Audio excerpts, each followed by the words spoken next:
Biden. Oh, dear God, what have you done now? Joe Biden was spotted over the weekend with a book, and it wasn't just any book. It was an anti Israel book called The 100 Years War on Palestine by an author by the name of Rashid Khalidi. Now, um, you know, you wouldn't think that a president that's supposed to be supporting Israel would be endorsing a book or be spotted with a book um, that essentially doesn't believe Israel has the right to exist, and praises the author actually praised the first Intifada as a resistance movement, like a beautiful thing. Um, and the author actually saw this and he commented on it, and he said, "I do not speak to the Post or the Times for that matter, so this is not for publication. But my reaction is that this is 4 years too late." Khalidi told the Post of Biden holding his book.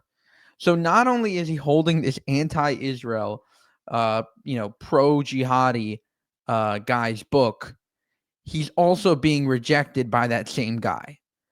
Okay, let's just break it down.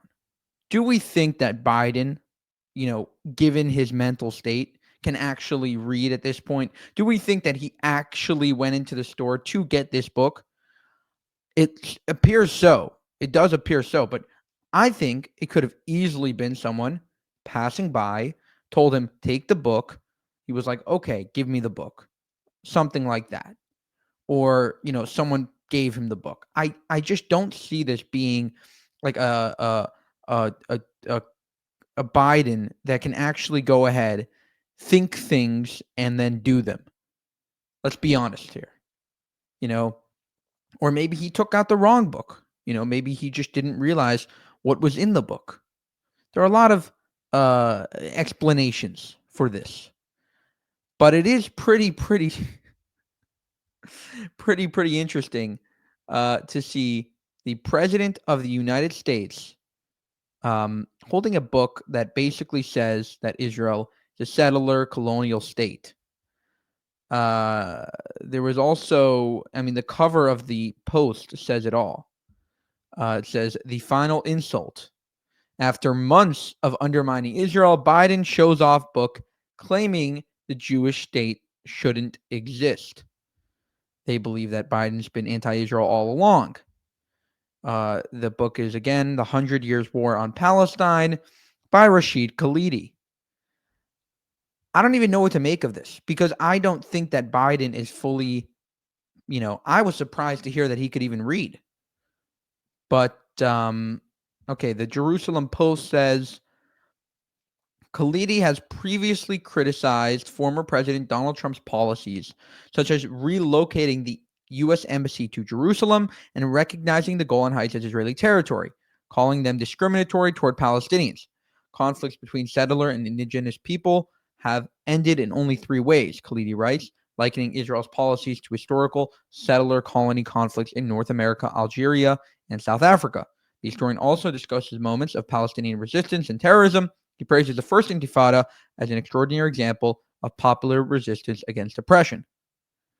Now, it could be that Biden is holding this book in order to get back at Trump because Bibi and Trump have been very, very in favor of each other. Bibi has posted articles about praising Trump. He's given Trump a lot of credit. And possibly he's saying, okay, Bibi's on Trump's side, and that's anti-me, and therefore I'm going to sort of slide some shade his way. But that doesn't really make sense because Biden is sort of pro-Trump.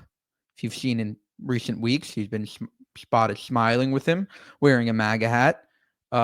Some people even think he voted for him. I wouldn't go that far, but definitely looks like he's not so happy about the fact that the Democrats stabbed him in the back. And, photo op with Trump, chilling with him, is maybe not so unpleasant. Now, Biden's visible association with Khalidi's book has drawn mixed reactions. While the president has consistently proclaimed himself a supporter of Israel, famously declaring you don't have to be a Jew to be a Zionist, his administration's actions have sparked criticism from both pro-Israel and pro-Palestinian groups. That's the Jerusalem Post.